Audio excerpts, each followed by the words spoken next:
Hace más de 3000 años, la civilización egipcia construyó algunos de los monumentos más impresionantes de nuestro mundo. La Gran Pirámide, la construcción de piedra más grande de la Tierra, se erigió con precisión futurista. ¿Cómo fueron capaces de lograr semejante perfección en esta época? El Valle de los Reyes contiene más de 60 tumbas decoradas con códigos reales. ¿Qué tenían que hacer los faraones para traspasar el umbral que separa la vida de la muerte? El templo de Hatshepsut, toda una maravilla arquitectónica. Pero ¿dónde están las representaciones del faraón? La Esfinge, tallada en la propia roca, es la estatua independiente más grande del mundo. ¿Qué secreto se esconde tras su silenciosa mirada? El complejo de Karnak, el grupo de templos más grande del mundo, se convirtió en campo de batalla arquitectónico. ¿Qué fuerzas impulsaron el crecimiento de Karnak y quién provocó su destrucción? El templo de Ramsés el Grande quedó oculto bajo la ladera de la colina. Caracterizado por sus estatuas gigantes y cámaras de más de 50 metros de profundidad, ¿cómo es posible que este templo desapareciese durante miles de años? Finalmente está el monte Sinaí, la maravilla natural más grande de Egipto. Según la Biblia, fue aquí donde Dios apareció ante Moisés y le entregó los 10 mandamientos para la humanidad. Algunas de estas maravillas ejercerían una influencia decisiva sobre la arquitectura del futuro, mientras que otras se convertirían en lugares sagrados para toda la eternidad. Son iconos atemporales que nos siguen fascinando hoy en día. Se trata de las 7 maravillas del antiguo Egipto.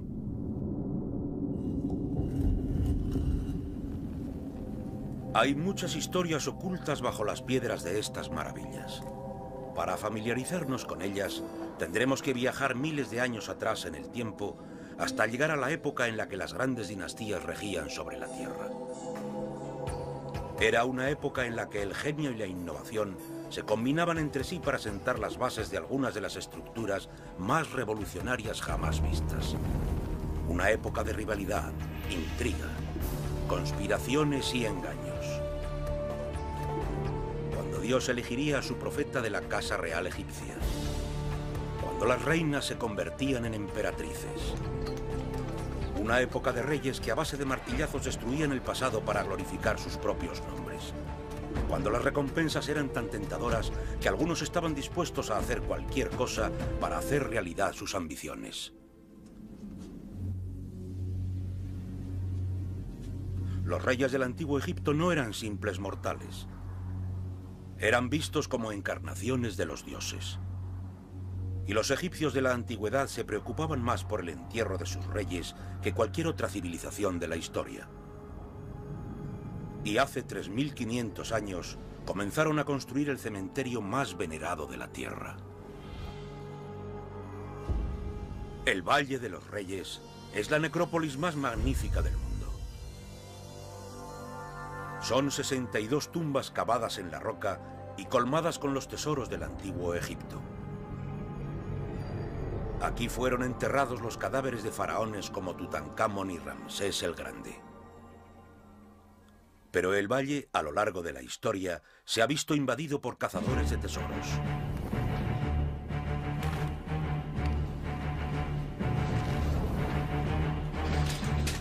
Cazadores de tesoros y vándalos que se introducían en las tumbas.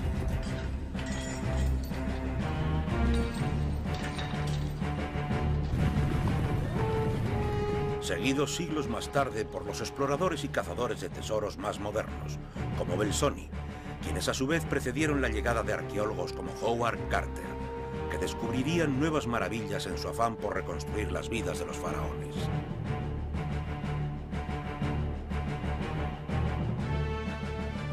La tumba más antigua del valle es la del rey Tutmosis, que vivió en el 16º siglo antes de Cristo. Es probable que eligieran este lugar por esta misma grieta, que ayudaría mucho para comenzar el tallado de la tumba. Los primeros reyes preferían tumbas ocultas. Durante los 500 años siguientes, todos los faraones que siguieron a Tutmosis también fueron enterrados aquí. Ted Brock ha sido el responsable de la creación de este mapa tridimensional de todo el valle y conoce las tumbas como la palma de su mano. La construcción de una tumba no se diferenciaba demasiado de todas las demás operaciones de tallado en roca que llevaban haciendo durante cientos o incluso miles de años. Se trataba del mismo proceso. Se corta la roca, se desprenden piezas y se transportan.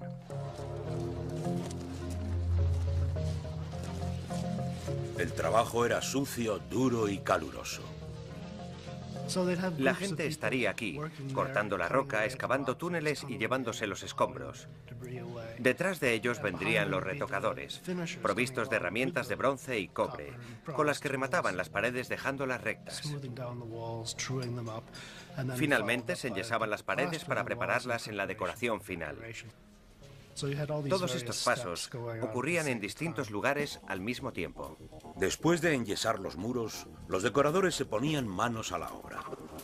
Los asistentes dibujaban los perfiles básicos de los jeroglíficos en ocre rojo.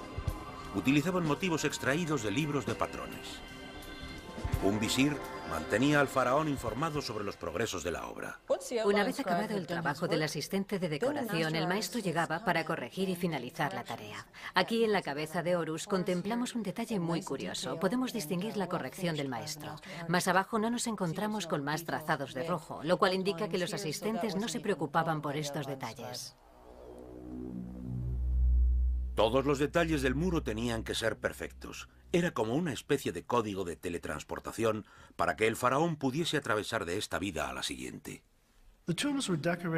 Las tumbas estaban colmadas con descripciones del submundo. De hecho, en su forma y estructura parecían rendirle tributo a este. Prácticamente todas las tumbas del Valle de los Reyes están inacabadas, ya que las labores de construcción cesaban con la muerte del rey. Una excepción a esta regla es el sepulcro de Seti I.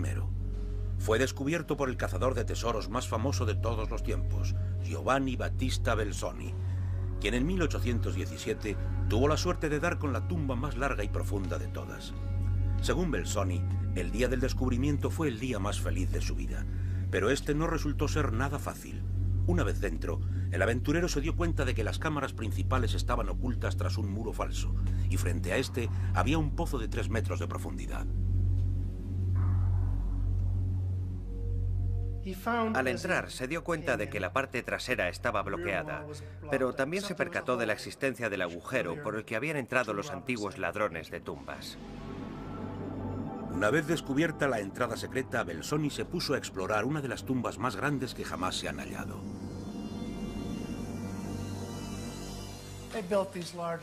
La tumba está llena de cámaras monumentales, con pilonos enormes tallados en la propia roca. Solo se encuentran en estas cámaras. En las demás, queda mucho espacio libre en las paredes. Los ayudantes del faraón momificaban su cuerpo para preservarlo durante la eternidad. Se le tendía dentro de una serie de féretros antes de ser depositado dentro del sarcófago. El sarcófago, con todos los féretros dentro, podía llegar a pesar 10 toneladas. La cámara más baja de todas, que está a cientos de metros bajo tierra, es la cámara mortuoria del faraón. Estamos dentro de la cámara funeraria de Seti I, que es realmente como una especie de sarcófago gigante. Tiene una tapa que representa el cielo estrellado y unos laterales que describen el viaje del dios del sol a través del submundo. En los dos extremos tenemos a la diosa protectora que también encontramos en el sarcófago. Este era el lugar de descanso final del faraón, perfectamente sellado dentro de su sarcófago y rodeado de sus posesiones más valiosas. Los sacerdotes y el cortejo fúnebre se encargaban de sellar la sala. Pero los trabajadores que la habían construido siempre sabrían dónde estaba escondida cada tumba.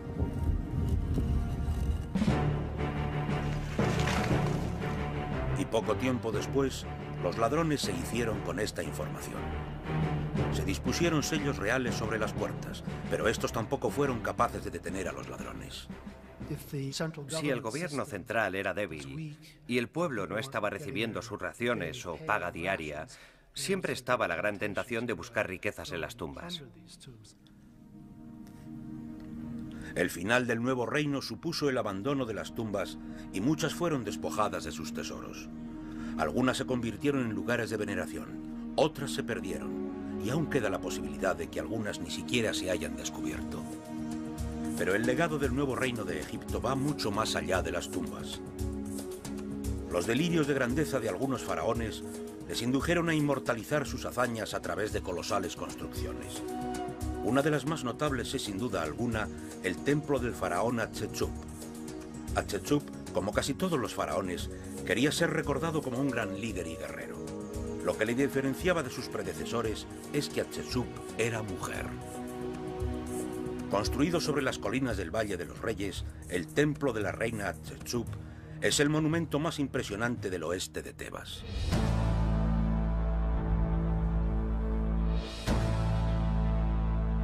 El futurista templo de Hatshepsut estaba lleno de novedades revolucionarias, algo comprensible si tenemos en cuenta que la vida de la reina fue de todo menos típica. A diferencia de Cleopatra o Nefertiti, la historia de Hatshepsut no es comúnmente conocida. Es cierto, llevaba sus ejércitos a la batalla y esto es algo que muchos historiadores antiguos no fueron capaces de reconocer.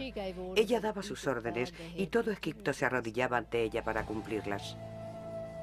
Hatshepsut era la hija mayor de Tutmosis I. Cuando su esposo Tutmosis II falleció, su joven hijastro se convirtió en el faraón Tutmosis III. Hatshepsut, al considerar que el joven no estaría a la altura de semejante cargo, se nombró a sí misma gobernadora y más adelante reina.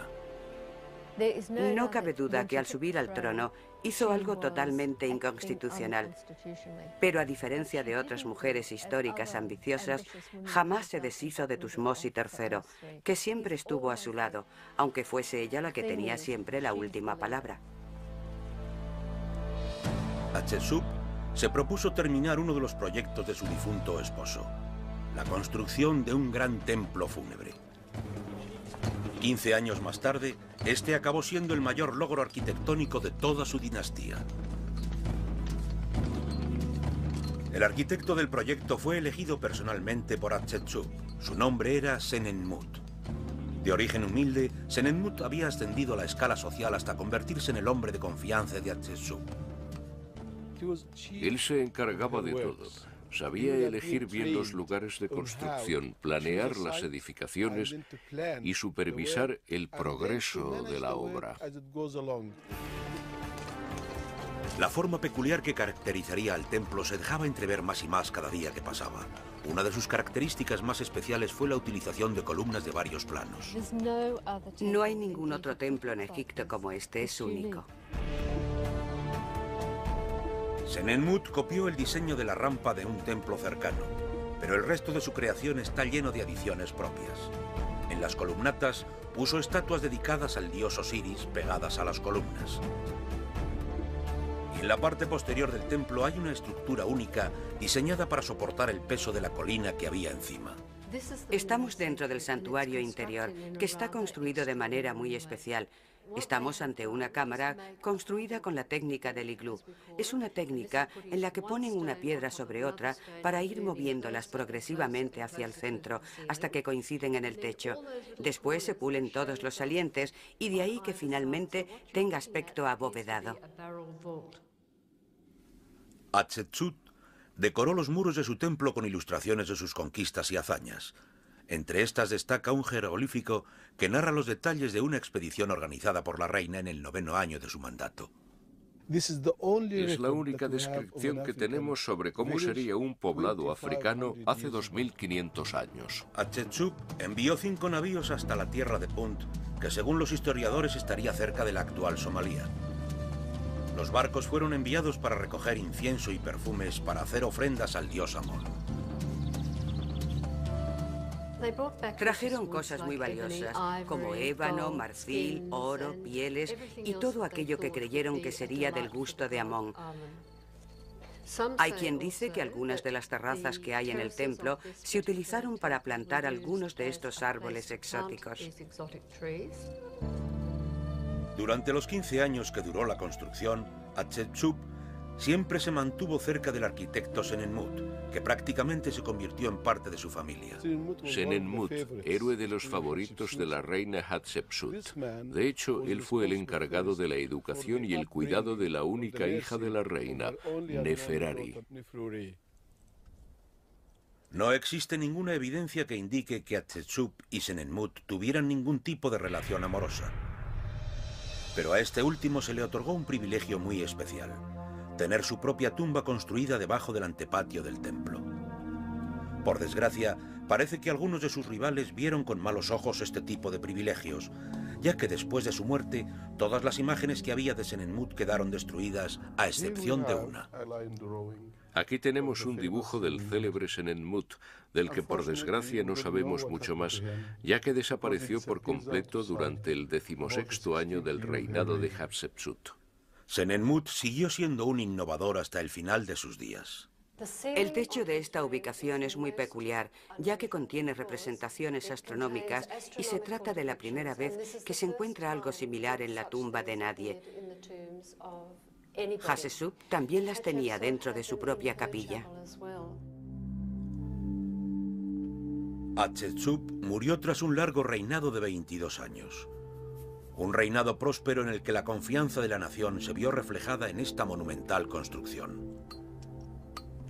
Su rostro, igual que el de Senenmut, fue borrado de sus monumentos por otros reyes que pensaron que ninguna mujer tenía derecho a reinar como un faraón ni a comportarse como un héroe. Hatshepsut fue enterrada en el Valle de los Reyes. Su tumba estaba alineada con su templo y más allá con los enormes obeliscos que mandó construir dentro del complejo de templos de Karnak. Estamos en el lugar donde los reyes del antiguo Egipto competían entre sí para dejar su huella, una competición que produciría los monumentos religiosos más grandes de la tierra. Karnak. 2000 años de triunfos, tragedias y caos. El lugar donde los reyes de Egipto destruían el legado de sus antepasados para ensalzar sus propios destinos. El lugar en el que Tutmosis I dejaría constancia de su poder. Y donde Tutmosis III mandaría construir sobre los altares dedicados a su propia madrastra. Donde los exquisitos relieves de Seti I serían desfigurados por su propio hijo Ramsés el Grande. Estamos en Karnak, el complejo religioso más grande de la tierra. ¿Cómo llegó a tener semejante extensión? Cuando Tebas fue nombrada capital religiosa de Egipto, el templo de Karnak se convirtió en la sede del culto a Amón, el dios del país. Karnak pronto se convirtió en el hogar de más de 600 sacerdotes. El templo se extendía hacia el oeste, hacia el Nilo, y también hacia el sur. Primero aparecieron los obeliscos y los pórticos, y después los altares y recintos. Más tarde se construyeron pilonos en el lado oeste y una sala gigantesca colmada de enormes estatuas. Finalmente, los distintos templos fueron cercados por un único muro. En el centro hay una sala hipóstila dominada por una serie de columnas gigantes, algunas de ellas de más de 20 metros de altura y con capiteles tan grandes que podrían llegar a albergar más de 50 personas puestas en pie. También encontramos obeliscos, entre ellos el más grande que aún queda en pie en Egipto. Hay enormes estatuas de reyes, su semejanza congelada para siempre en la tierra. Y también están las entradas monumentales, los pilonos. Se trata de los pilonos más grandes de Egipto y están decorados con meticulosos relieves. Midiendo más de 30 metros de altura, es impresionante pensar que fueron construidos sin la ayuda de ningún tipo de grúa. Aún así, se han encontrado pistas sobre los métodos utilizados para erigirlos. Jamás acabaron los trabajos en la pared de este pilono. Se trata de una obra abandonada y este abandono nos ha permitido vislumbrar los métodos que los egipcios utilizaban para construir. La rampa de barro demuestra que empleaban enormes estructuras de tierra apoyadas contra las paredes para poder arrastrar las piedras hasta arriba. Estas enormes proporciones jamás fueron motivo de preocupación para los reyes del antiguo Egipto. Cada rey estaba totalmente obsesionado con sobrepasar los logros de sus predecesores. En el antiguo Egipto, cuando llegabas a un templo, siempre veías grabado el nombre del último emperador. Si volvías una sola generación más tarde, verías el nombre del siguiente emperador y así sucesivamente. Reconstruían, mejoraban y sobrepasaban. Karnak era un lugar lleno de rivalidades, y los obeliscos son la mejor prueba de ello. Los obeliscos marcaban los primeros rayos del sol del día, y Hatshepsut se aseguró de que el suyo hiciera sombra al de su padre Tutmosis I. Con casi 30 metros de altura, el obelisco de Hatshepsut es el más grande que aún queda en pie en Egipto. Pesa 323 toneladas y fue tallado directamente en granito en Asuán, a más de 600 kilómetros de distancia de Tebas. Aquí es donde estaban las canteras de granito. Pero ¿cómo eran los egipcios capaces de cortar una roca tan dura? Esto que tengo aquí es dolerita, una piedra de la zona, y básicamente lo que hacían era percutir con este tipo de piedra sobre el granito, y cada vez que lo hacían, lograban deteriorar un poco la superficie. Trabajando en turnos de día y noche, poco a poco eran capaces de escarbar canales como este.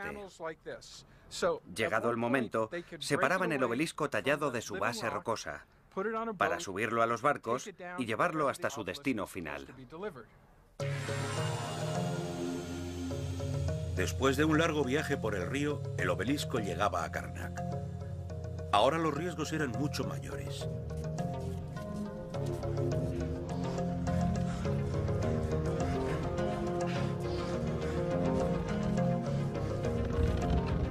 Demasiada presión en la parte del medio provocaría que la gigantesca piedra se fracturara bajo la presión de su propio peso.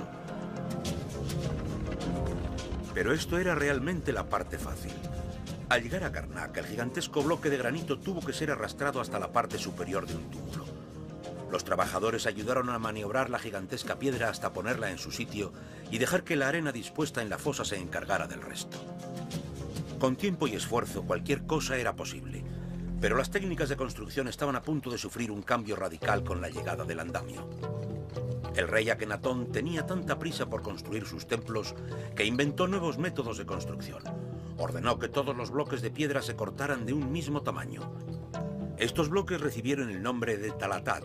Tenían aproximadamente 50 centímetros de longitud y podían ser acarreados con facilidad por una sola persona. Esto aportó muchísima flexibilidad al proceso de construcción, ya que cualquier trabajador podría llevar los bloques hasta la parte superior del andamio, y en conclusión todo el proceso era mucho más barato y más rápido. Pero la innovación no duró demasiado. Los bloques pequeños se manejaban con facilidad y rapidez, pero también era demasiado fácil robarlos de los edificios donde estaban colocados. Los siguientes faraones, Tutankamón y Orenheb, se dedicaron a robar piezas de los edificios de Akenatón, y los bloques de talatat se emplearon como relleno para sus pilonos gigantes. Los faraones volvieron a emprender construcciones grandiosas, incluyendo una capaz de sorprender hasta a los propios dioses. La Sala Hipóstila es el mayor edificio religioso que se ha construido en la historia.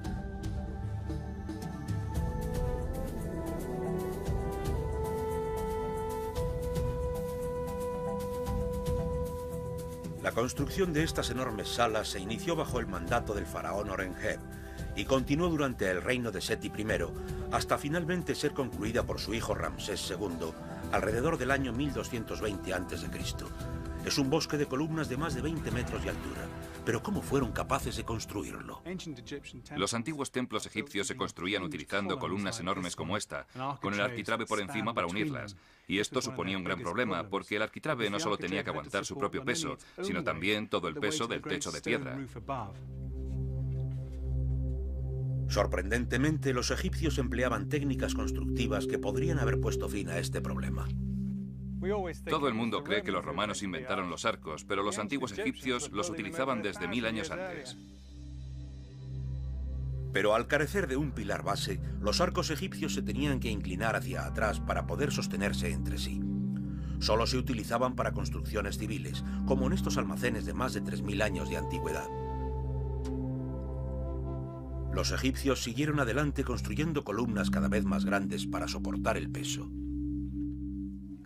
Las columnas se volvieron tan grandes que tuvieron que empezar a construir bases de 2 piezas como esta. Están perfectamente unidas por la mitad y servían de base para la construcción de la columna. Se amontonaba tierra en torno a las columnas para elevarlas hasta alturas de más de 20 metros. Entre capitel y capitel se posaba un enorme arquitrabe, un bloque sólido de piedra de 10 metros de longitud.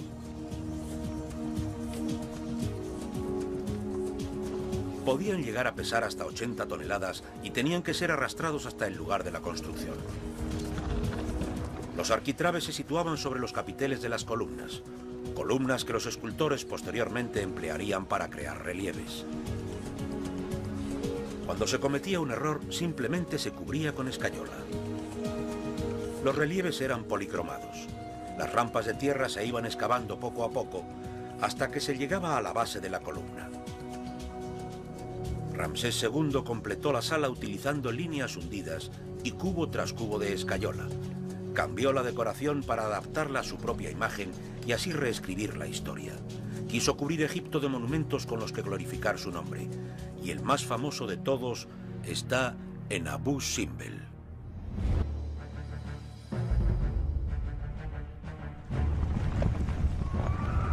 Los dominios de Ramsés se extendían hacia el sur hasta los desiertos de Nubia, donde construyó 7 templos. El más impresionante de todos es el que está en Abu Simbel. Se construyó para celebrar el enorme poder de Ramsés y con el tiempo se ha convertido en el templo de roca tallada más impresionante del mundo. Un auténtico ejército de albañiles trabajó laboriosamente la fachada hasta transformar la roca en 2 pares de estatuas enormes del faraón. Cada estatua tenía más de 20 metros de altura. ¿Por qué eligió Ramsés este lejano desierto para edificar su templo? Lo mandó construir aquí por la calidad de la roca y por estar tan cerca del Nilo. De esta manera, cualquier persona que entrara en Egipto desde el sur quedaría atónita ante la majestuosidad del templo. Nubia era un importante centro de minería y un lugar de encuentro para los mercaderes que procedían del sur. Al estar relativamente lejos de Tebas, la zona estaba libre de la influencia de los sacerdotes de Karnak. En este lugar, Ramsés se permitió pasar por alto los habituales homenajes a los dioses para concentrarse en la glorificación de su propia imagen. Construyeron el templo muy lejos de Karnak para celebrar la grandeza del rey, sin invadir el territorio del dios Amón. Sí, se trata de un proyecto muy egocéntrico, pero por lo menos tuvo la decencia de llevarlo a cabo en un lugar alejado. En su interior, Ramsés ordenó que se tallase una sala hipóstila utilizando la propia roca. Se trata de una técnica que los egipcios llevaban usando desde unos 1000 o 1500 años antes de que se construyera este templo. Ramsés cogió esta técnica y la duplicó a escala masiva.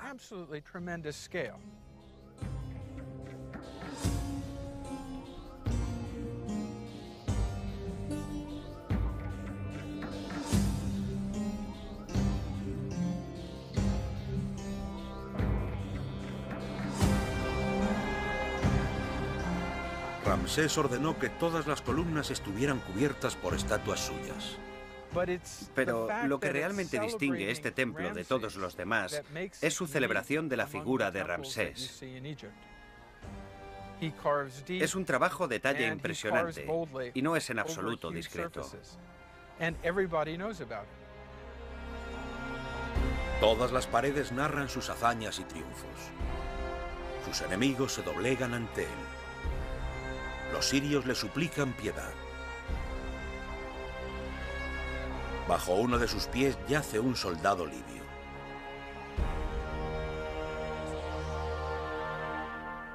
En el santuario interior, Ramsés se retrata a sí mismo sentado entre los dioses.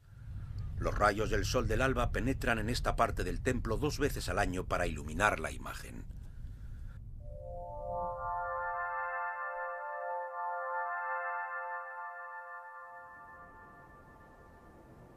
Las colosales estatuas exteriores estaban diseñadas para poder ser vistas desde grandes distancias y para que perduraran durante una eternidad. Pero irónicamente desaparecerían durante 2000 años hasta que Belzoni, el cazador de tesoros, volvió a descubrir el templo. Una vez dentro, se percató de que había 14 salas escondidas detrás de la fachada, algunas de ellas con columnas y talladas dentro de las profundidades de la roca. Este descubrimiento fue tan importante como el Valle de los Reyes y atrajo a miles de turistas europeos. En los años 60, la construcción de la presa de Asuán amenazó la supervivencia del templo, ya que el nivel del agua del lago Nasser se elevaría dramáticamente. 51 naciones de todo el mundo contribuyeron con la coordinación de la UNESCO para salvar el monumento. Gracias al esfuerzo internacional, se consiguió desplazar toda la construcción pieza a pieza en bloques de 30 toneladas hasta un nuevo emplazamiento, unos 60 metros por encima del yacimiento original. Ni siquiera las aguas del lago Nasser fueron capaces de acabar con el legado inmortal de Ramsés II. Hay maravillas que no han sido construidas por la mano del hombre. Son lugares naturales que con el tiempo se han convertido en focos de peregrinaje y devoción. El más famoso de estos es el Monte Sinaí.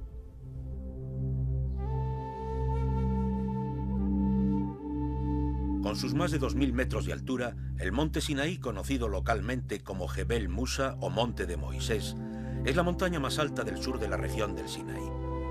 También es uno de los lugares más espirituales de la tierra.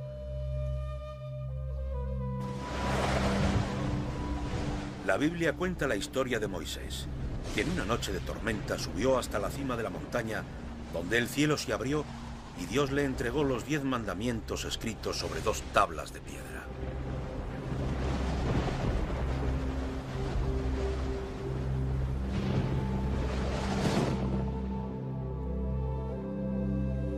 $1500 años más tarde, este lugar sirvió para la construcción de un monasterio ortodoxo griego dedicado a Santa Catalina. Hoy en día este monasterio es conocido como el Monasterio de Santa Catalina. Santa Catalina nació en Alejandría a finales del siglo III y destacó por su gran inteligencia, su belleza y su riqueza. Se trata del monasterio más antiguo del mundo y ha sido un foco de peregrinaje durante 15 siglos. Los cristianos se refugiaron aquí en su huida de los romanos. En el año 530 después de Cristo, el emperador Justiniano ordenó la construcción de un gran fuerte para cerrar y proteger el lugar sagrado. La fortaleza ni siquiera tenía entrada hasta hace relativamente poco. La única manera de entrar en ella era por medio de una polea que elevaba a cualquier visitante por encima de las murallas. Una vez dentro, nos encontramos con una aldea salida de otra época. Un precioso conjunto de antiquísimas capillas y pintorescos patios. Este monasterio es uno de los ejemplos mejor conservados de la arquitectura bizantina. En su interior hay una invalorable colección de arte religioso y manuscritos. Según las escrituras, este fue el lugar donde la vida de Moisés sería transformada por la milagrosa visión de un arbusto en llamas. Los monjes del monasterio siguen cultivando una especie de arbusto de frambuesa, el Rubus Santus. El monasterio se llamaba originalmente Monasterio del Arbusto en Llamas, ya que estamos en el lugar donde Dios apareció ante Moisés como un arbusto que ardía sin ser consumido por las llamas. Aquí fue a donde trajo a los hijos de Israel, y aquí, además de recibir la revelación de los 10 mandamientos, también recibió la ley. La historia de Moisés comienza en el nuevo reino de Egipto. Era un huérfano hebreo, pero creció dentro de la casa real. En esa época los hebreos eran esclavos de los egipcios. Ya de mayor, Moisés se vio obligado a huir del palacio. Harto de las crueldades infligidas a sus hermanos hebreos, había acabado con la vida de un guardia egipcio. Cambió la vida de palacio por la de un fugitivo y durante 40 años deambuló por el desierto del Sinaí.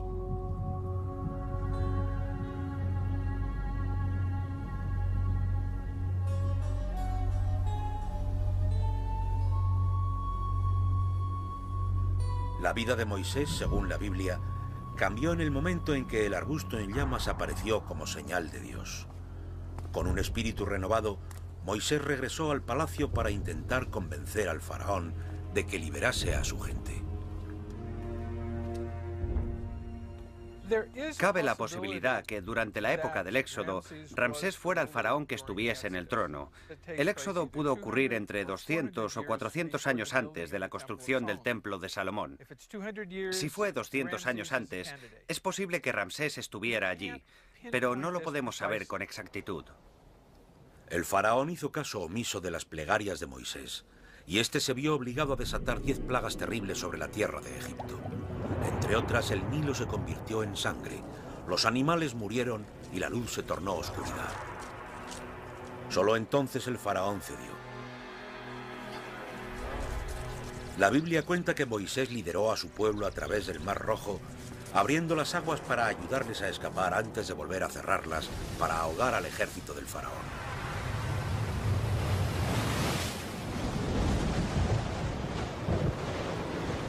Tras pasar años errante liderando a sus seguidores, Moisés regresó al monte Sinaí donde Dios, después de haber puesto a prueba su fe, entregaría a la humanidad los 10 mandamientos.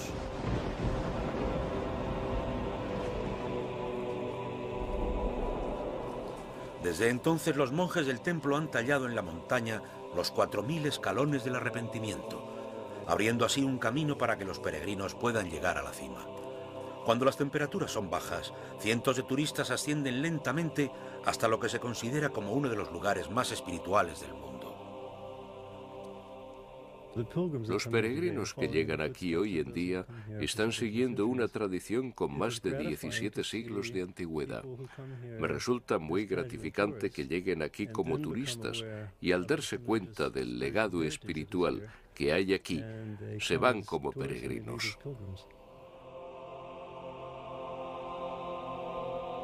Se cree que desde aquí, Moisés mostró a su pueblo el camino hasta la tierra prometida, y así nació el pueblo judío.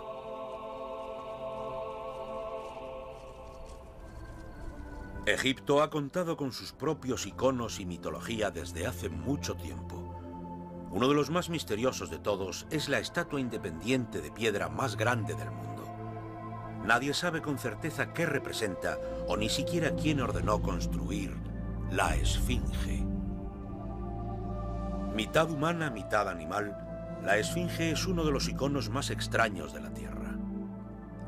Con 60 metros de longitud y 20 de altura, hace guardia frente a 2 de las pirámides más grandes de la planicie de Gizeh. La Esfinge ha sido una figura venerada durante siglos. Los faraones han homenajeado a los dioses a sus pies. Los conquistadores se han arrodillado frente a ella. La Esfinge ha sido cuidadosamente estudiada por multitud de expertos, pero sigue siendo un enigma. ¿Por qué se construyó? ¿Por qué tiene túneles en su interior? ¿A qué rey representa? ¿Qué poderes oculta? La llamaban el padre del terror.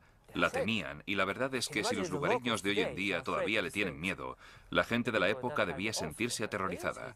Está ahí observándonos constantemente. La idea de fusionar a un hombre con un animal no era nada nuevo dentro del arte egipcio. Pero la Esfinge es la primera representación de una cabeza humana esculpida sobre el cuerpo de un león. En el antiguo Egipto, solo había una persona que podía ser representada de tal manera, el faraón. El rey era la representación viva de Egipto y tenía que ser tan viril como poderoso. Por eso aquí encontramos la cabeza del rey representando la inteligencia, pero con el cuerpo de un león representando ese poder y virilidad. La Esfinge está localizada en una gran cantera en forma de U ante la gran pirámide de Keops y la segunda pirámide construida por su hijo Kefren. Se cree que representa a uno de los 2 regentes. Pero ¿por qué querrían poner una escultura entre 2 pirámides? Está tallada en roca. Se encontraron una roca enorme y decidieron hacer algo útil con ella. Eso resultó ser una estatua enorme que por una parte homenajearía al rey y al mismo tiempo simbolizaría a Ra, el dios del sol. Pero si la Esfinge representa la grandeza del rey, ¿por qué tiene una cabeza tan pequeña en comparación con el resto de su cuerpo? La cabeza es de piedra caliza muy dura, un material perfecto para esculpir.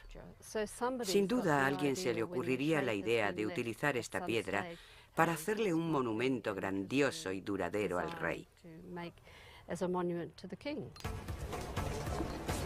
Cuando los canteros empezaron a tallar la parte inferior de la roca, se toparon con una capa mucho más suave y con una fisura. Esta piedra de menor densidad puede que forzara a los constructores a extender el cuerpo. Después revestirían la zona débil con una capa de piedra caliza. Pero poco después de haber sido terminada, la esfinge quedaría enterrada bajo las arenas del desierto durante más de 1000 años. Tutmosis IV la redescubrió y levantó una inscripción de granito de 15 toneladas de peso entre sus zarpas. La inscripción, también conocida como la Estela de los Sueños, cuenta la historia de un príncipe que se duerme bajo la sombra de la cabeza de la esfinge. La descripción cuenta que la esfinge apareció ante él y le dijo: «Hijo mío, ¿cómo has podido permitir esto? Desentiérrame y te convertiré en el rey de Egipto». Por tanto, según la Estela de los Sueños, Tutmosis IV desenterró la esfinge y, sorpresa, Tutmosis IV se convirtió en rey. Pero las arenas del desierto no tardaron demasiado en volver a ahogar el monumento antes de la llegada de los cazadores de tesoros. Tenemos que imaginar a una esfinge totalmente cubierta de arena, con todo esto cubierto y solo la cabeza visible. Los griegos, de hecho, creían que la esfinge era una figura humana puesta de pie, de la que solo eran capaces de imaginarse la cabeza, y no podían sospechar cómo era el cuerpo que había debajo. Y dado que el cuerpo estaba escondido, los constructores de tumbas y los cazadores de tesoros lo agujerearon sin darse cuenta de ello. Los seres humanos somos curiosos. Aquí podemos ver que a través de los siglos, todo tipo de personas han querido explorar el interior de la esfinge.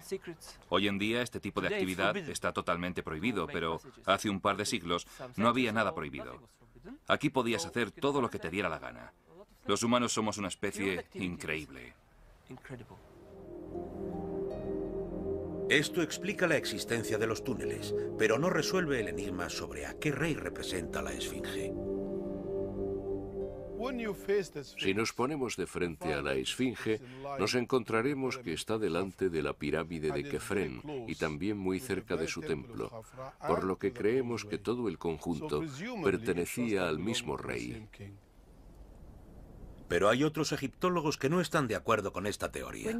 Si nos fijamos en la pirámide de Kefren, veremos que lo más lógico sería haber construido un camino elevado a un ángulo de 90 grados desde la pirámide para cruzar la línea recta del Valle del Templo. Pero esto no se hizo así. El camino elevado está torcido, porque la cantera estaba justo en medio. Yo personalmente creo que fue obra de Keops, ya que tiene ojos muy grandes y muy abiertos. También hay que tener en cuenta que la esfinge lleva una cofia a rayas y que en el siguiente reinado este tipo de cofia ya no se utilizaba. Puede que la esfinge represente a Keops, el responsable de la otra pirámide, la Gran Pirámide. La pirámide de Keops prácticamente arruinó al país, por lo que también es posible que fuera acabada por Yedefre, uno de sus hijos, para restaurar la moral nacional y el buen nombre de su padre. Yedefre, como buen hijo que era, reconstruyó el monumento de su padre, la esfinge, para que no decayera el culto hacia su padre, el dios. La imagen de la esfinge era muy apropiada, ya que remite al poder y la fuerza de Keops. Está ahí, vigilando a su pueblo. Puede que jamás sepamos con certeza si el rostro de la esfinge es el mismo de Keops. La única imagen que sobrevive del faraón es una pequeña estatua de solo 7 centímetros de altura. Un pequeño recuerdo del faraón que construiría el monumento de piedra más grande que jamás se ha visto. La Gran Pirámide. La Gran Pirámide de Giza es la mayor maravilla de Egipto. Se trata de la maravilla más antigua del planeta, con sus 4.500 años de antigüedad. Es la tumba más grande jamás construida y sigue siendo el edificio de piedra más grande del mundo. Se construyó en el año 2560 a.C. para albergar el sarcófago del faraón Keops, y desde entonces la Gran Pirámide ha sido uno de los mayores iconos de la arquitectura mundial. El concepto que hay detrás de las pirámides es bastante simple. Los antiguos egipcios creían en la vida eterna y en que para cruzar de esta vida a la otra había que preparar cuidadosamente el portal. Se utilizaba la forma piramidal porque representaba al dios del sol. El rey Keops fue el primer rey que se nombró a sí mismo Sarra, y Sarra significa hijo del dios del sol.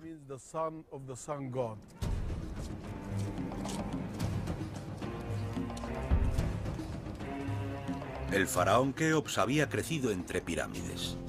Su padre había favorecido la arquitectura monumental a gran escala y desde un principio Keops se propuso construir una pirámide perfecta. Se dividieron los dos lugares por los que salía y se ponía la estrella polar para determinar la dirección del norte. Después se niveló la tierra para formar la base, una base que cubre 5 hectáreas perfectamente niveladas. Nivelaron la roca utilizando una red rectangular de canales que llenaron de agua. Todo lo que sobresalía por encima del agua se quitaba de en medio. Con la base marcada y el suelo nivelado, empezaron los trabajos de construcción. Estamos en el lugar donde se cortaban las piedras para construir la pirámide. Para desplazarlas, las arrastraban desde aquí por una gran rampa de arena hasta la pirámide en sí.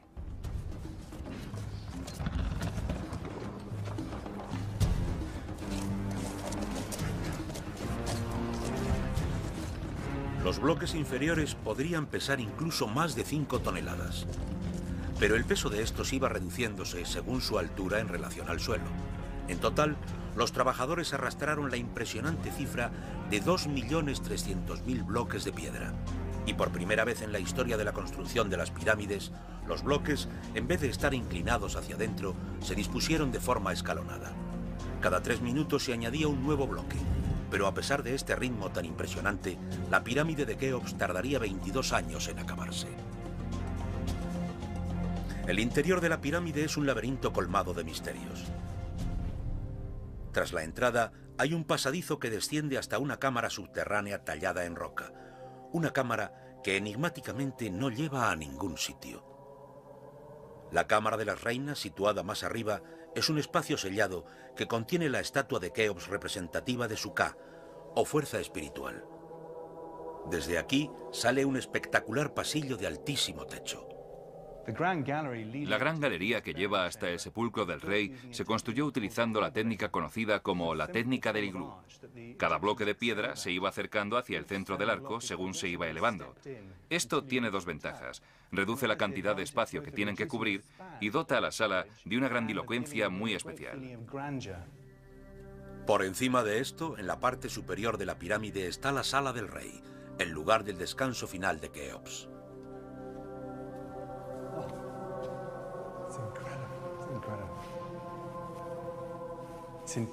Es increíble. Todas las paredes son de granito y los bloques del techo son los más grandes que se habían utilizado hasta esa época. Los egipcios estaban tan preocupados por el peso del techo y que éste se viniera abajo, que construyeron una serie de cámaras o vacíos por encima de él para distribuir el peso del resto de la pirámide. En la parte superior tenemos dos bloques de piedra apoyados el uno contra el otro en forma de V. Algo que distribuye el peso de la pirámide hacia abajo a través de estos bellísimos muros laterales. Este me parece el lugar más fascinante que hay en el mundo. Dentro de las cámaras vacías podemos encontrar las pintadas de los trabajadores. En una de ellas aparece el nombre de Keops y se trata del único lugar donde se menciona al faraón para el que se construyó esta pirámide. Estamos en el lugar de descanso final de Keops. Por desgracia fue robado en la antigüedad y por eso está roto en este extremo. Lo más curioso es que si medimos el ataúd, nos damos cuenta que es ligeramente más ancho que la entrada, por lo que obviamente se trajo hasta aquí antes de que construyeran la sala.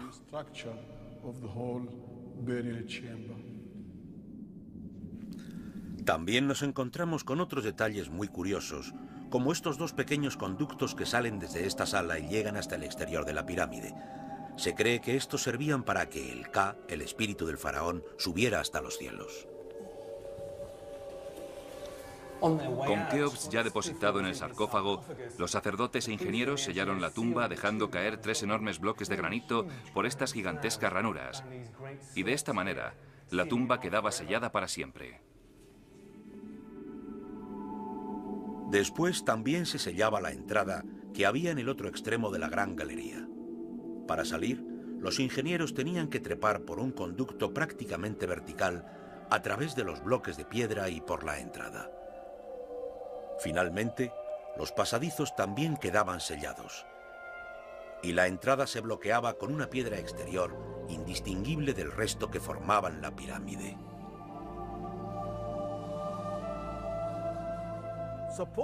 Se supone que nadie sería capaz de encontrar la entrada y de haberlo hecho se habría topado con un montón de piedras bloqueando el paso.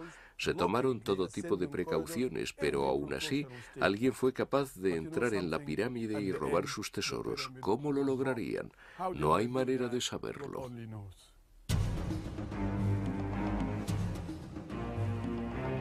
Siete maravillas procedentes del primer imperio del mundo. Maravillas que servirían de inspiración a todas las civilizaciones subsecuentes. Fabricadas por el hombre o fenómenos naturales, las 7 maravillas del antiguo Egipto seguirán siendo iconos atemporales para toda la eternidad.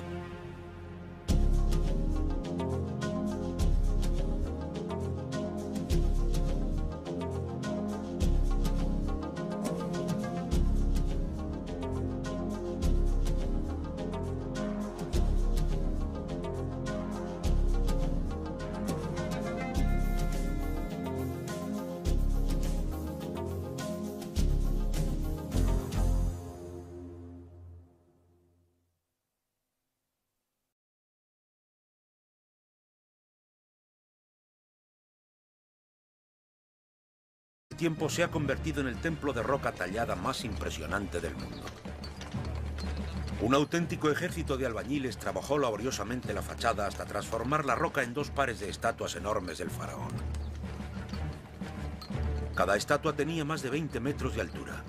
¿Por qué eligió Ramsés este lejano desierto para edificar su templo?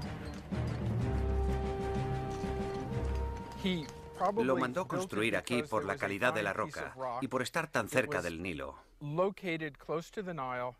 De esta manera, cualquier persona que entrara en Egipto desde el sur quedaría atónita ante la majestuosidad del templo. Nubia era un importante centro de minería y un lugar de encuentro para los mercaderes que procedían del sur. Al estar relativamente lejos de Tebas, la zona estaba libre de la influencia de los sacerdotes de Karnak. En este lugar, Ramsés se permitió pasar por alto los habituales homenajes a los dioses para concentrarse en la glorificación de su propia imagen. Construyeron el templo muy lejos de Karnak para celebrar la grandeza del rey, sin invadir el territorio del dios Amón. Sí, se trata de un proyecto muy egocéntrico, pero por lo menos tuvo la decencia de llevarlo a cabo en un lugar alejado. En su interior, Ramsés ordenó que se tallase una sala hipóstila utilizando la propia roca. Se trata de una técnica que los egipcios llevaban usando desde unos 1000 o 1500 años antes de que se construyera este templo. Ramsés cogió esta técnica y la duplicó a escala masiva.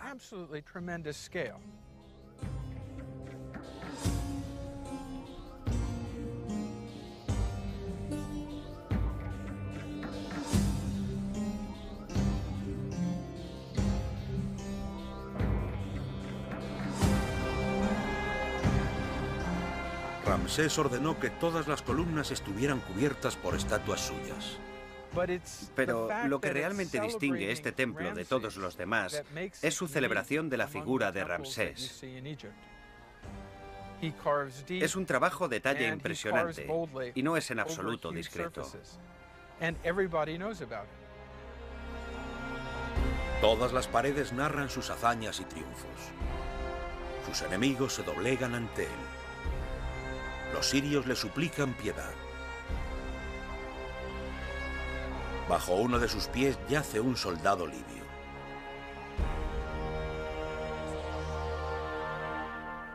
En el santuario interior, Ramsés se retrata a sí mismo sentado entre los dioses. Los rayos del sol del alba penetran en esta parte del templo 2 veces al año para iluminar la imagen.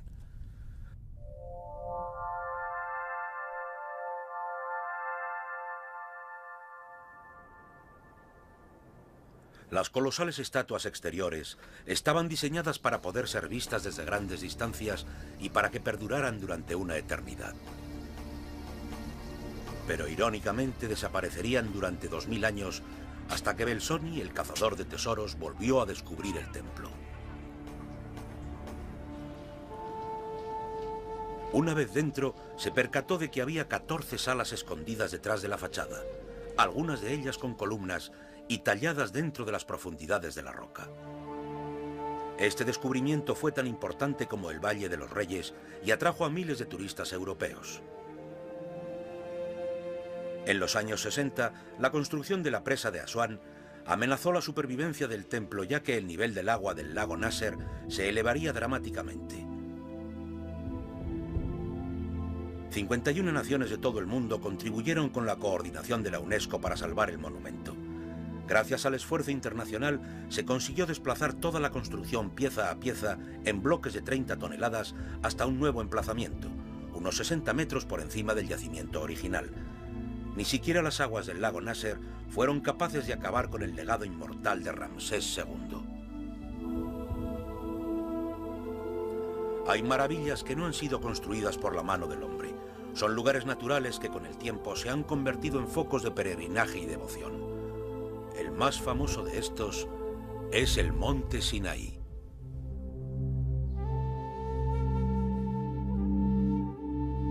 Con sus más de 2000 metros de altura, el Monte Sinaí, conocido localmente como Jebel Musa o Monte de Moisés, es la montaña más alta del sur de la región del Sinaí.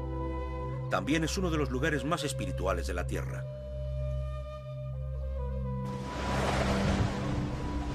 La Biblia cuenta la historia de Moisés, que en una noche de tormenta subió hasta la cima de la montaña, donde el cielo se abrió y Dios le entregó los 10 mandamientos escritos sobre 2 tablas de piedra.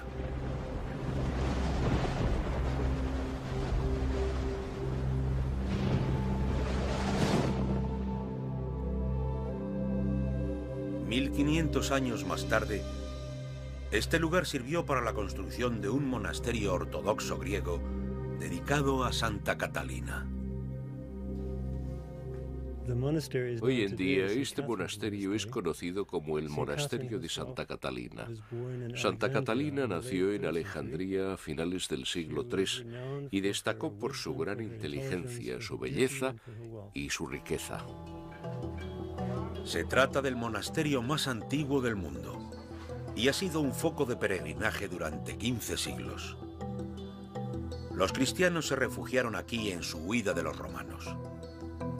En el año 530 después de Cristo, el emperador Justiniano ordenó la construcción de un gran fuerte para cerrar y proteger el lugar sagrado. La fortaleza ni siquiera tenía entrada hasta hace relativamente poco. La única manera de entrar en ella era por medio de una polea que elevaba a cualquier visitante por encima de las murallas. Una vez dentro, nos encontramos con una aldea salida de otra época. Un precioso conjunto de antiquísimas capillas y pintorescos patios. Este monasterio es uno de los ejemplos mejor conservados de la arquitectura bizantina. En su interior hay una invalorable colección de arte religioso y manuscritos. Según las escrituras, este fue el lugar donde la vida de Moisés sería transformada por la milagrosa visión de un arbusto en llamas. Los monjes del monasterio siguen cultivando una especie de arbusto de frambuesa, el Rubus Santus. El monasterio se llamaba originalmente Monasterio del Arbusto en Llamas, ya que estamos en el lugar donde Dios apareció ante Moisés como un arbusto que ardía sin ser consumido por las llamas. Aquí fue a donde trajo a los hijos de Israel, y aquí, además de recibir la revelación de los 10 mandamientos, también recibió la ley. La historia de Moisés comienza en el nuevo reino de Egipto. Era un huérfano hebreo, pero creció dentro de la casa real.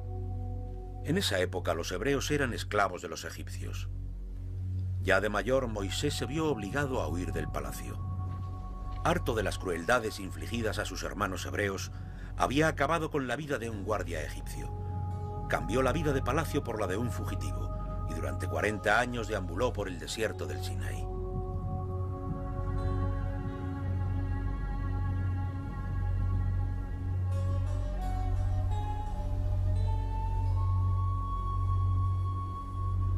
La vida de Moisés, según la Biblia, cambió en el momento en que el arbusto en llamas apareció como señal de Dios.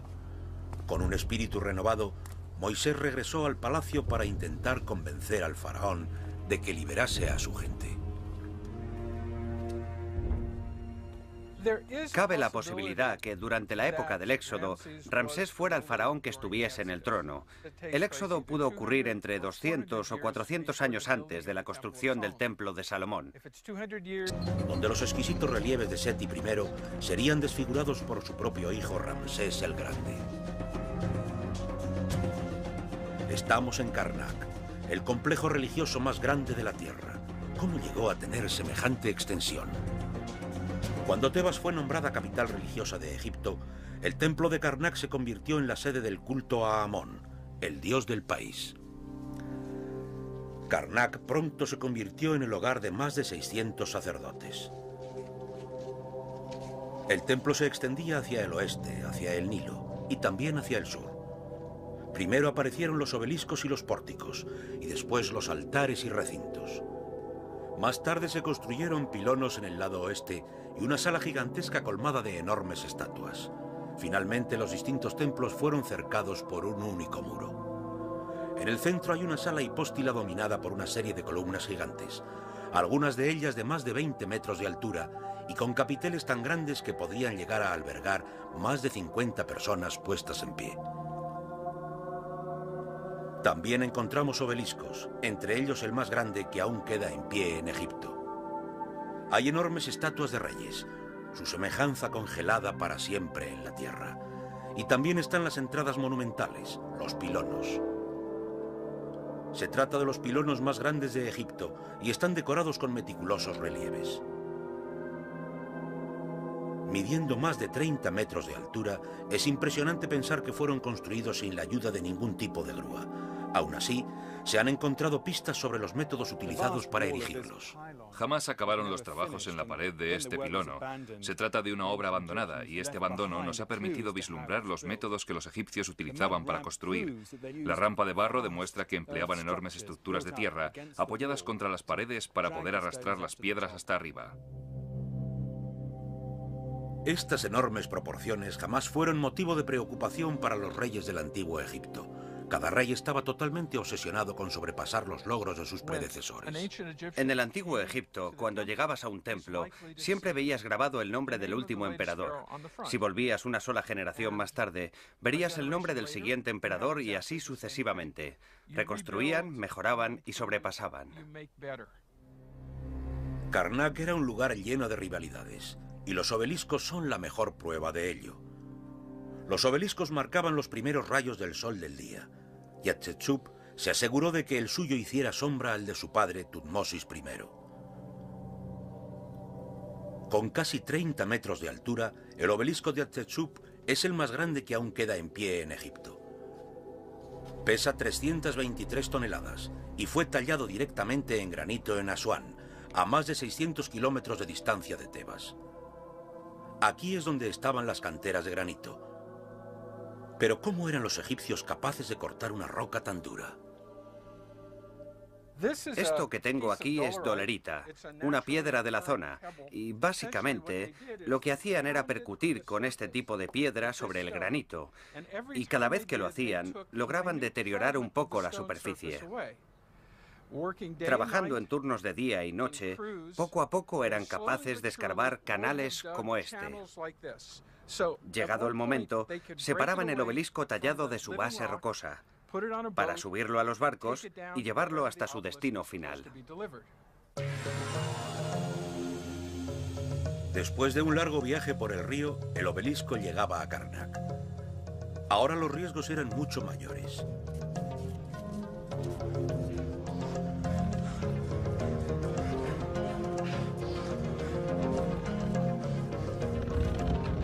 Demasiada presión en la parte del medio provocaría que la gigantesca piedra se fracturara bajo la presión de su propio peso. Pero esto era realmente la parte fácil. Al llegar a Karnak, el gigantesco bloque de granito tuvo que ser arrastrado hasta la parte superior de un túmulo. Los trabajadores ayudaron a maniobrar la gigantesca piedra hasta ponerla en su sitio y dejar que la arena dispuesta en la fosa se encargara del resto. Con tiempo y esfuerzo, cualquier cosa era posible. Pero las técnicas de construcción estaban a punto de sufrir un cambio radical con la llegada del andamio. El rey Akenatón tenía tanta prisa por construir sus templos que inventó nuevos métodos de construcción. Ordenó que todos los bloques de piedra se cortaran de un mismo tamaño. Estos bloques recibieron el nombre de talatat. Tenían aproximadamente 50 centímetros de longitud y podían ser acarreados con facilidad por una sola persona.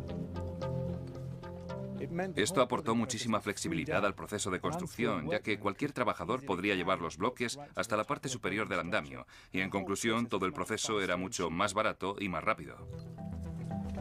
Pero la innovación no duró demasiado. Los bloques pequeños se manejaban con facilidad y rapidez, pero también era demasiado fácil robarlos de los edificios donde estaban colocados. Los siguientes faraones, Tutankamón y Horemheb, se dedicaron a robar piezas de los edificios de Akenatón, y los bloques de Talatat se emplearon como relleno para sus pilonos gigantes. Los faraones volvieron a emprender construcciones grandiosas, incluyendo una capaz de sorprender hasta a los propios dioses. La sala hipóstila es el mayor edificio religioso que se ha construido en la historia.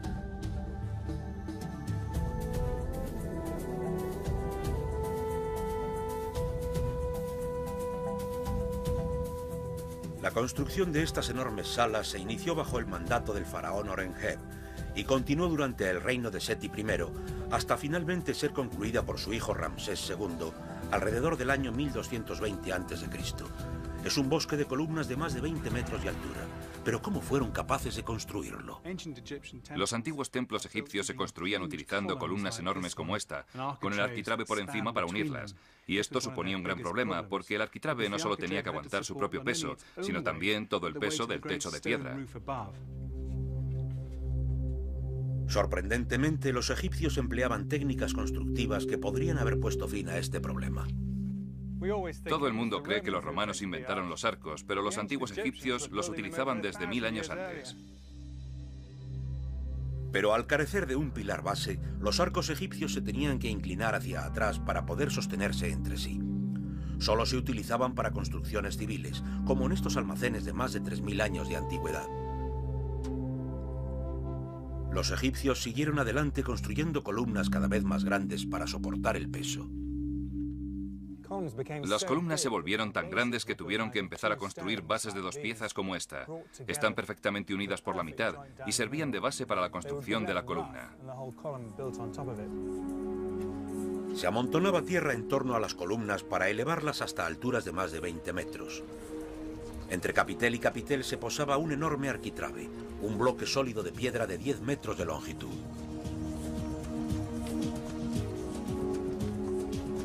Podían llegar a pesar hasta 80 toneladas y tenían que ser arrastrados hasta el lugar de la construcción.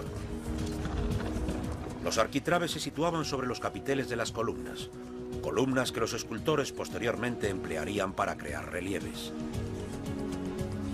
Cuando se cometía un error, simplemente se cubría con escayola. Los relieves eran policromados. Las rampas de tierra se iban excavando poco a poco hasta que se llegaba a la base de la columna.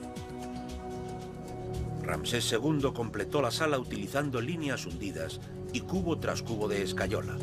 Cambió la decoración para adaptarla a su propia imagen y así reescribir la historia.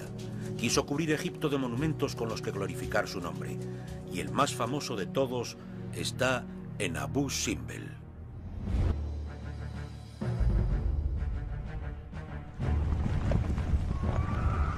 Los dominios de Ramsés se extendían hacia el sur hasta los desiertos de Nubia, donde construyó 7 templos. El más impresionante de todos es el que está en Abu Simbel. Se construyó para celebrar el enorme poder de Ramsés y con el... Si fue 200 años antes, es posible que Ramsés estuviera allí, pero no lo podemos saber con exactitud. El faraón hizo caso omiso de las plegarias de Moisés, y este se vio obligado a desatar 10 plagas terribles sobre la tierra de Egipto. Entre otras, el Nilo se convirtió en sangre, los animales murieron y la luz se tornó oscuridad. Solo entonces el faraón cedió. La Biblia cuenta que Moisés lideró a su pueblo a través del Mar Rojo, abriendo las aguas para ayudarles a escapar antes de volver a cerrarlas para ahogar al ejército del faraón.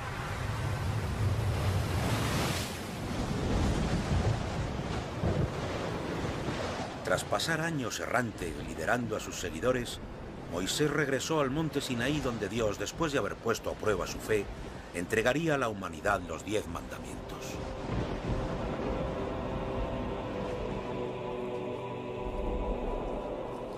Desde entonces los monjes del templo han tallado en la montaña los 4000 escalones del arrepentimiento, abriendo así un camino para que los peregrinos puedan llegar a la cima.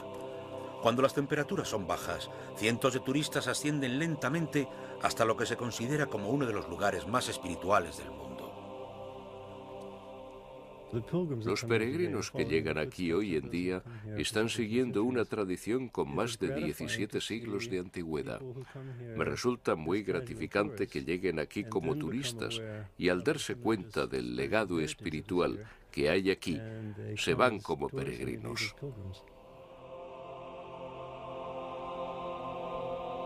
Se cree que desde aquí Moisés mostró a su pueblo el camino hasta la tierra prometida. Y así nació el pueblo judío.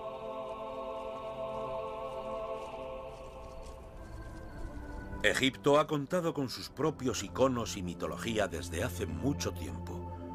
Uno de los más misteriosos de todos es la estatua independiente de piedra más grande del mundo. Nadie sabe con certeza qué representa o ni siquiera quién ordenó construir la Esfinge.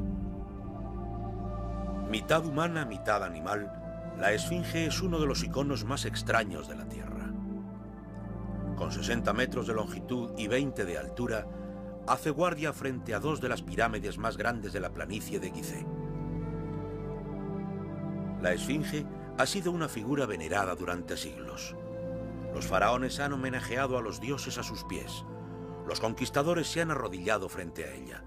La Esfinge ha sido cuidadosamente estudiada por multitud de expertos, pero sigue siendo un enigma. ¿Por qué se construyó?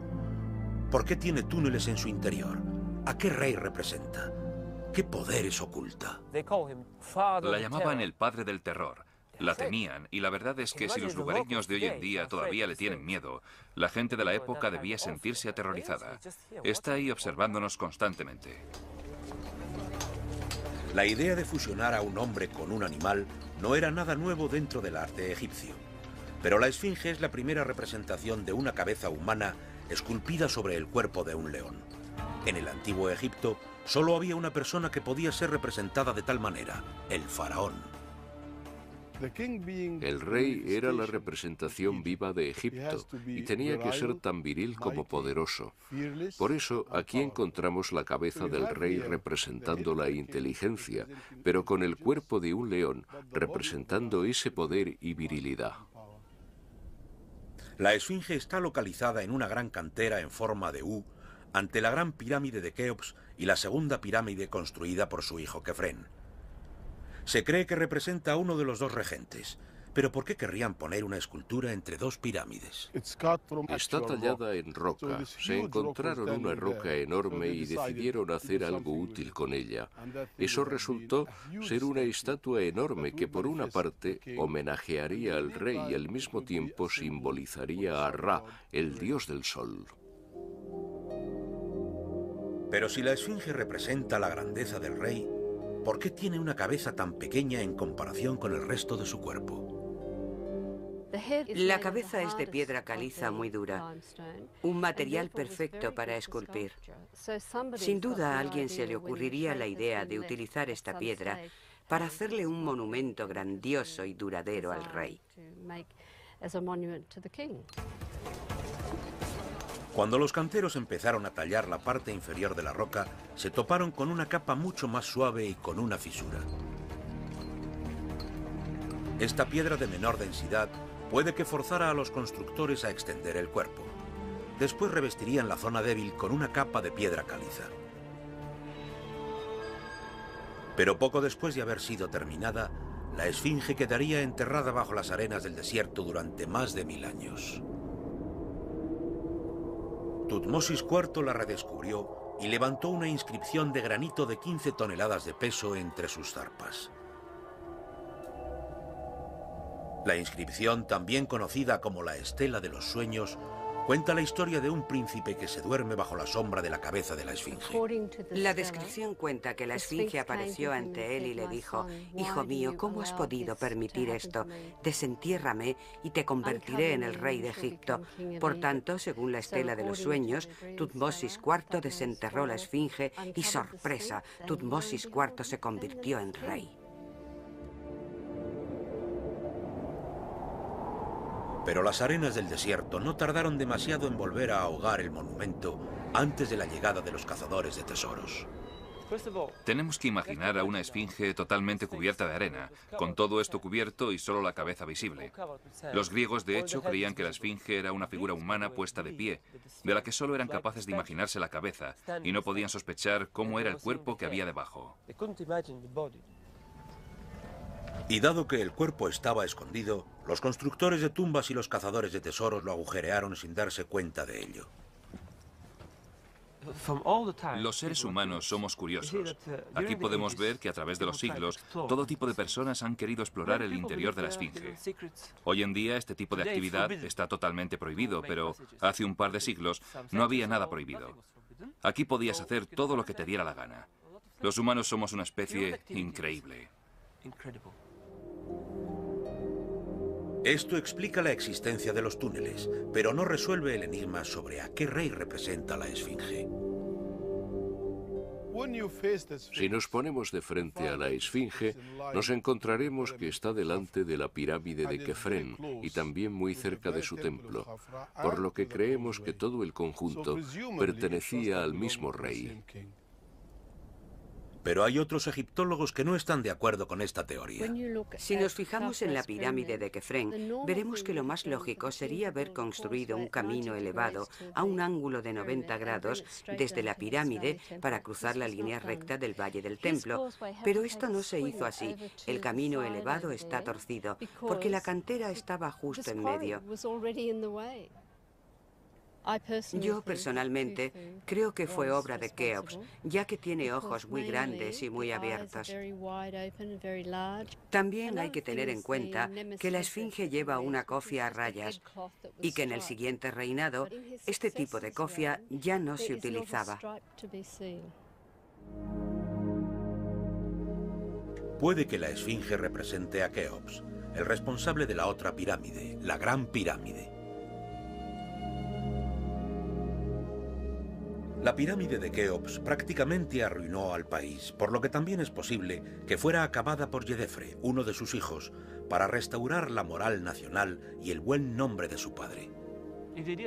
Yedefre, como buen hijo que era, reconstruyó el monumento de su padre, la esfinge, para que no decayera el culto hacia su padre, el dios. La imagen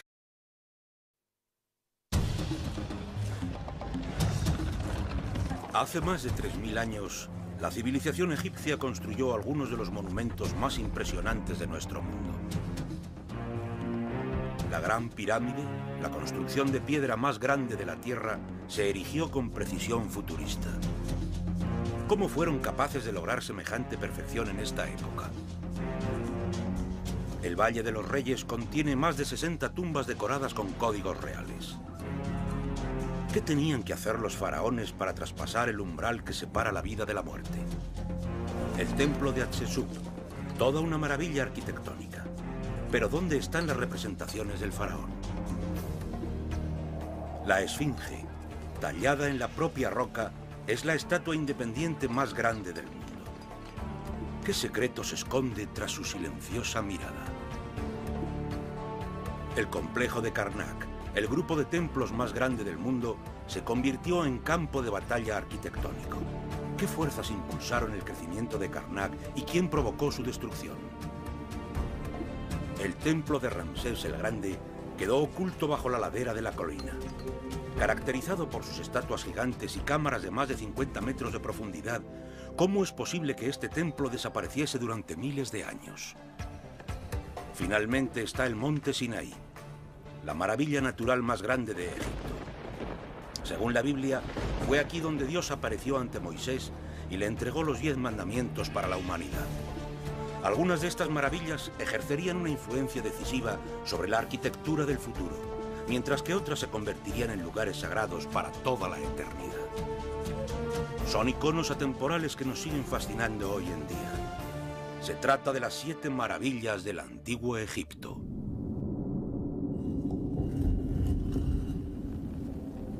Hay muchas historias ocultas bajo las piedras de estas maravillas.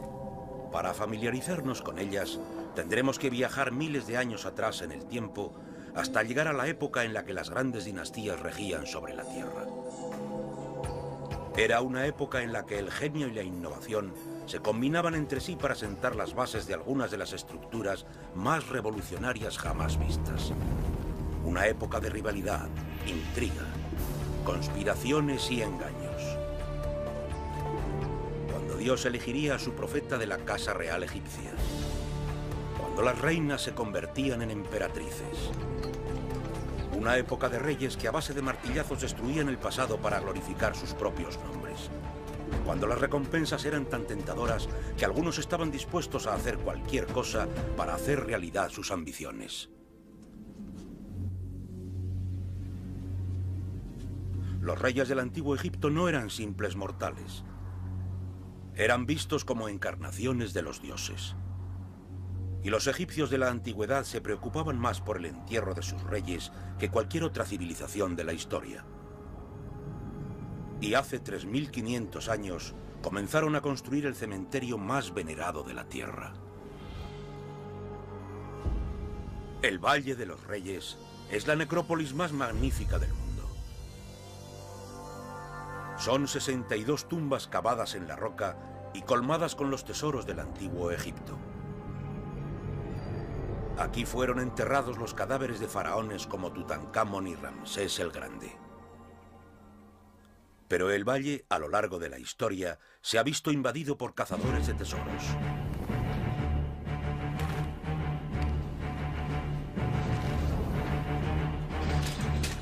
Cazadores de tesoros y vándalos que se introducían en las tumbas.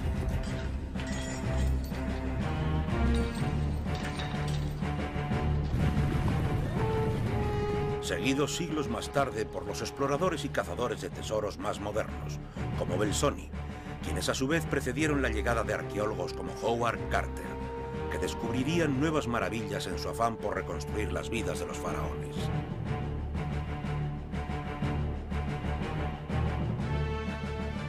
La tumba más antigua del valle es la del rey Tutmosis, que vivió en el XVI siglo a.C. Es probable que eligieran este lugar por esta misma grieta, que ayudaría mucho para comenzar el tallado de la tumba. Los primeros reyes preferían tumbas ocultas. Durante los 500 años siguientes, todos los faraones que siguieron a Tutmosis también fueron enterrados aquí. Ted Brock ha sido el responsable de la creación de este mapa tridimensional de todo el valle y conoce las tumbas como la palma de su mano.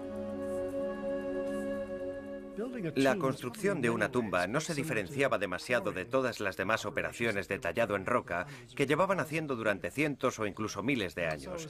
Se trataba del mismo proceso. Se corta la roca, se desprenden piezas y se transportan.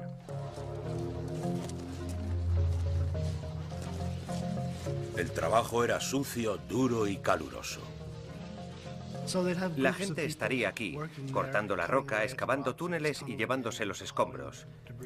Detrás de ellos vendrían los retocadores, provistos de herramientas de bronce y cobre, con las que remataban las paredes dejándolas rectas. Finalmente se enyesaban las paredes para prepararlas en la decoración final. Todos estos pasos ocurrían en distintos lugares al mismo tiempo. Después de enyesar los muros, los decoradores se ponían manos a la obra. Los asistentes dibujaban los perfiles básicos de los jeroglíficos en ocre rojo. Utilizaban motivos extraídos de libros de patrones. Un visir mantenía al faraón informado sobre los progresos de la obra. Una vez acabado el trabajo del asistente de decoración, el maestro llegaba para corregir y finalizar la tarea. Aquí en la cabeza de Horus contemplamos un detalle muy curioso. Podemos distinguir la corrección del maestro. Más abajo no nos encontramos con más trazados de rojo, lo cual indica que los asistentes no se preocupaban por estos detalles. Todos los detalles del muro tenían que ser perfectos. Era como una especie de código de teletransportación para que el faraón pudiese atravesar de esta vida a la siguiente. Las tumbas estaban colmadas con descripciones del submundo. De hecho, en su forma y estructura parecían rendirle tributo a este. Prácticamente todas las tumbas del Valle de los Reyes están inacabadas, ya que las labores de construcción cesaban con la muerte del rey. Una excepción a esta regla es el sepulcro de Seti I. Fue descubierto por el cazador de tesoros más famoso de todos los tiempos, Giovanni Battista Belzoni, quien en 1817 tuvo la suerte de dar con la tumba más larga y profunda de todas. Según Belzoni, el día del descubrimiento fue el día más feliz de su vida, pero este no resultó ser nada fácil. Una vez dentro, el aventurero se dio cuenta de que las cámaras principales estaban ocultas tras un muro falso, y frente a este había un pozo de 3 metros de profundidad. Al entrar, se dio cuenta de que la parte trasera estaba bloqueada, pero también se percató de la existencia del agujero por el que habían entrado los antiguos ladrones de tumbas. Una vez descubierta la entrada secreta, Belzoni se puso a explorar una de las tumbas más grandes que jamás se han hallado.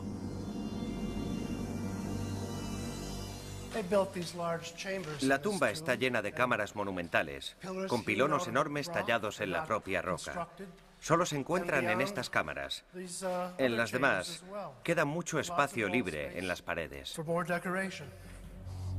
Los ayudantes del faraón momificaban su cuerpo para preservarlo durante la eternidad. Se le tendía dentro de una serie de féretros antes de ser depositado dentro del sarcófago. El sarcófago, con todos los féretros dentro, podía llegar a pesar 10 toneladas. La cámara más baja de todas, que está a cientos de metros bajo tierra, es la cámara mortuoria del faraón. Estamos dentro de la cámara funeraria de Seti I, que es realmente como una especie de sarcófago gigante. Tiene una tapa que representa el cielo estrellado y unos laterales que describen el viaje del dios del sol a través del submundo. En los dos extremos tenemos a la diosa protectora que también encontramos en el sarcófago. Este era el lugar de descanso final del faraón, perfectamente sellado dentro de su sarcófago y rodeado de sus posesiones más valiosas. Los sacerdotes y el cortejo fúnebre se encargaban de sellar la sala. Pero los trabajadores que la habían construido siempre sabrían dónde estaba escondida cada tumba.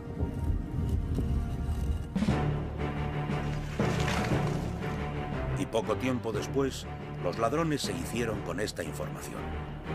Se dispusieron sellos reales sobre las puertas, pero estos tampoco fueron capaces de detener a los ladrones.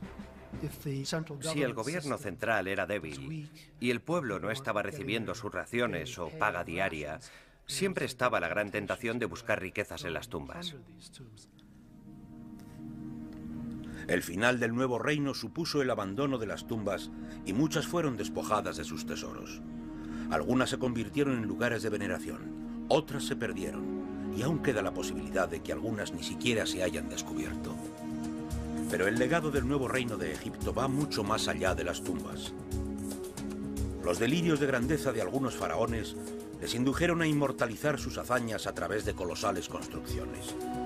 Una de las más notables es, sin duda alguna, el templo del faraón Hatshepsut. Hatshepsut, como casi todos los faraones, quería ser recordado como un gran líder y guerrero. Lo que le diferenciaba de sus predecesores es que Hatshepsut era mujer. Construido sobre las colinas del Valle de los Reyes, el templo de la reina Hatshepsut es el monumento más impresionante del oeste de Tebas.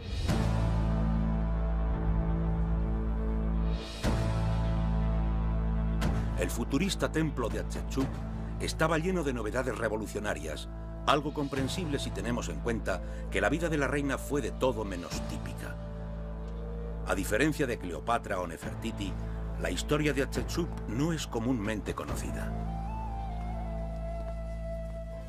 Es cierto, llevaba sus ejércitos a la batalla y esto es algo que muchos historiadores antiguos no fueron capaces de reconocer. Ella daba sus órdenes y todo Egipto se arrodillaba ante ella para cumplirlas. Hatshepsut era la hija mayor de Tutmosis I. Cuando su esposo Tutmosis II falleció, su joven hijastro se convirtió en el faraón Tutmosis III. Hatshepsut, al considerar que el joven no estaría a la altura de semejante cargo, se nombró a sí misma gobernadora y más adelante reina. No cabe duda que al subir al trono hizo algo totalmente inconstitucional. Pero a diferencia de otras mujeres históricas ambiciosas, jamás se deshizo de Tutmosis III, que siempre estuvo a su lado, aunque fuese ella la que tenía siempre la última palabra. Hatshepsut se propuso terminar uno de los proyectos de su difunto esposo, la construcción de un gran templo fúnebre. 15 años más tarde, este acabó siendo el mayor logro arquitectónico de toda su dinastía. El arquitecto del proyecto fue elegido personalmente por Hatshepsut. Su nombre era Senenmut. De origen humilde, Senenmut había ascendido a la escala social hasta convertirse en el hombre de confianza de Hatshepsut. Él se encargaba de todo.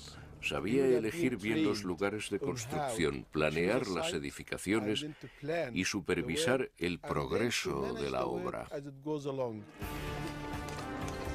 La forma peculiar que caracterizaría al templo se dejaba entrever más y más cada día que pasaba.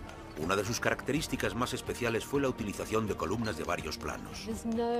No hay ningún otro templo en Egipto como este, es único. Senenmut copió el diseño de la rampa de un templo cercano, pero el resto de su creación está lleno de adiciones propias.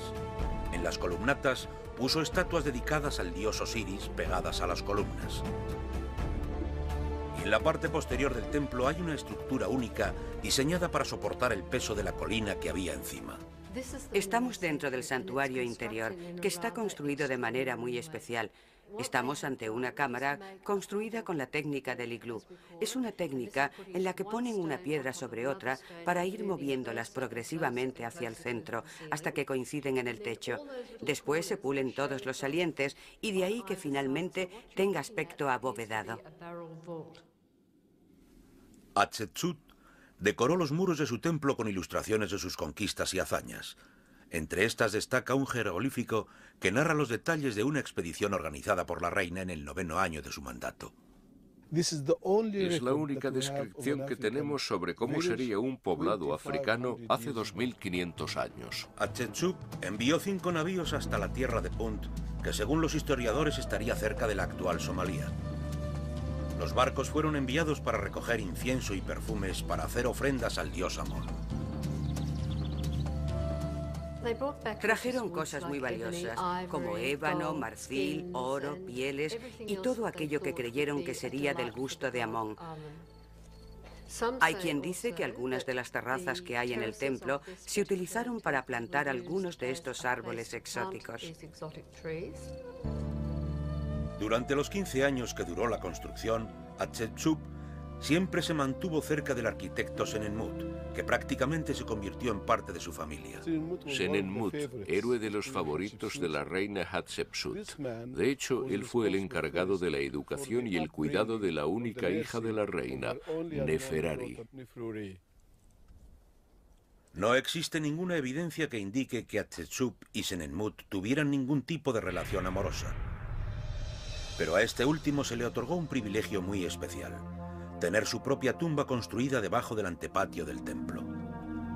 Por desgracia, parece que algunos de sus rivales vieron con malos ojos este tipo de privilegios, ya que después de su muerte, todas las imágenes que había de Senenmut quedaron destruidas, a excepción de una. Aquí tenemos un dibujo del célebre Senenmut, del que por desgracia no sabemos mucho más, ya que desapareció por completo durante el 16º año del reinado de Hatshepsut. Senenmut siguió siendo un innovador hasta el final de sus días. El techo de esta ubicación es muy peculiar, ya que contiene representaciones astronómicas y se trata de la primera vez que se encuentra algo similar en la tumba de nadie. Hatshepsut también las tenía dentro de su propia capilla. Hatshepsut murió tras un largo reinado de 22 años. Un reinado próspero en el que la confianza de la nación se vio reflejada en esta monumental construcción. Su rostro, igual que el de Senenmut, fue borrado de sus monumentos por otros reyes que pensaron que ninguna mujer tenía derecho a reinar como un faraón ni a comportarse como un héroe. Hatshepsut fue enterrada en el Valle de los Reyes. Su tumba estaba alineada con su templo y más allá con los enormes obeliscos que mandó construir dentro del complejo de templos de Karnak. Estamos en el lugar donde los reyes del antiguo Egipto competían entre sí para dejar su huella, una competición que produciría los monumentos religiosos más grandes de la tierra. Karnak. 2000 años de triunfos, tragedias y caos. El lugar donde los reyes de Egipto destruían el legado de sus antepasados para ensalzar sus propios destinos. El lugar en el que Tutmosis I dejaría constancia de su poder. Y donde Tutmosis III mandaría construir sobre los altares dedicados a su propia madrastra.